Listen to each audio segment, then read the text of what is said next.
And still on the EC and the PPP, the issue, we have been joined in the studio by Paya Kwakon, Director of Communications, PPP.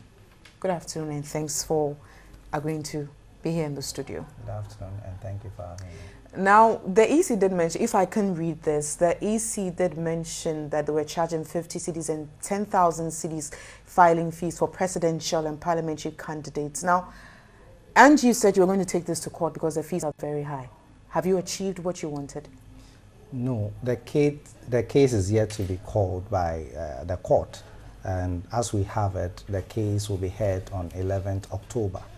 But we are happy because we filed a motion for an interlocutory injunction to be placed on the EC, and that has been achieved because if we're going to wait till 11th October for the case to be heard, the EC might have achieved its objective of collecting the filing fee. So we are very happy that the EC has respected this court order, and we believe that this is also going to deepen our multi-party democracy. We think that the filing fee the EC is charging is quite unreasonable, especially when you look at the living condition of the people of this country. The minimum wage as sanctioned by the president is 8 cedi a day. And so if anybody wants to serve his country and he is told to pay 10,000 Ghana cedi, where is the person going to get the money from? But there's some who argue that once you're ready to lead and serve a country, you should have the wherewithal too. The wherewithal is not money. That is why we have the law. You have the Political Parties Law, Act 574, which has defined the qualification or the criteria one must go through before they are classified as a political party.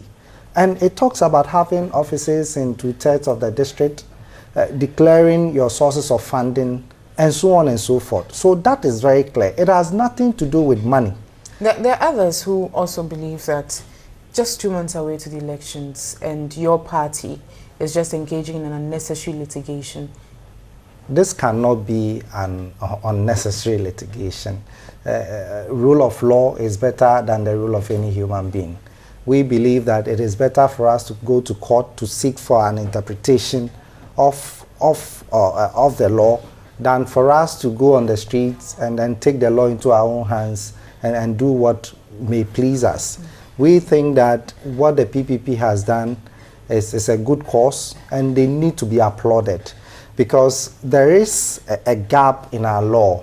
And so if the court is able to explain to us if the EC has a power to act capriciously, even though it has a discretionary power, if that power can be used or applied arbitrarily, if that is possible, then we will all go home and then and then thank the court. But as it stands now, there is no statutory instrument governing this application of discretionary power which the EC has used. And we think that it is dangerous for us as a people if we don't check this. Because can you imagine, in the 2012 election, the difference in terms of percentage is over 1,000.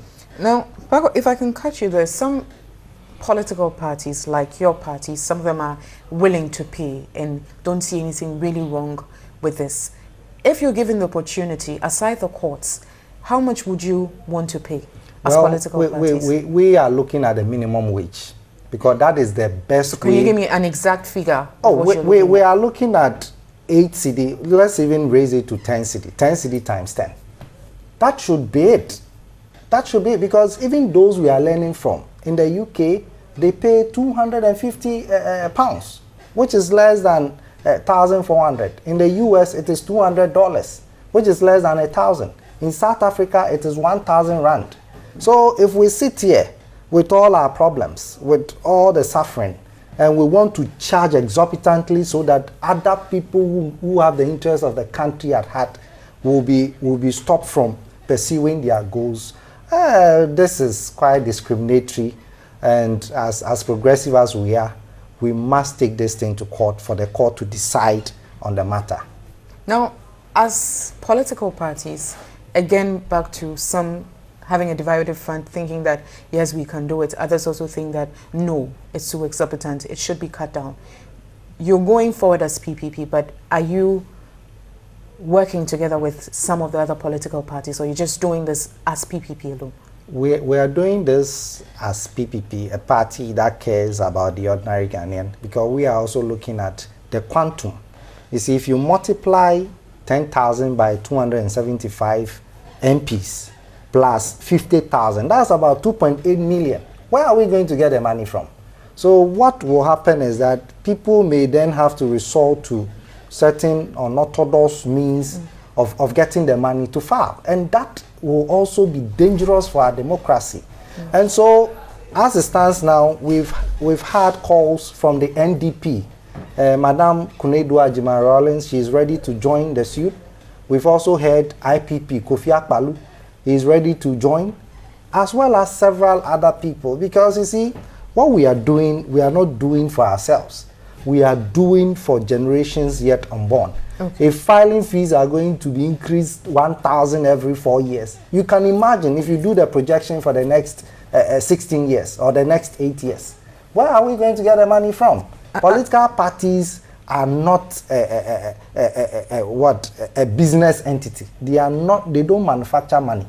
It is they are non-for-profits, and so if parties are asked to pay such exorbitant fees, it is quite unreasonable. One bit about the asset declaration. I just spoke to Lawyer Pong about it, and your party has come up also against it. What's your take on that? Well, the asset declaration, we are extremely shocked that on the EC parliamentary form they refer to PNDC law 280.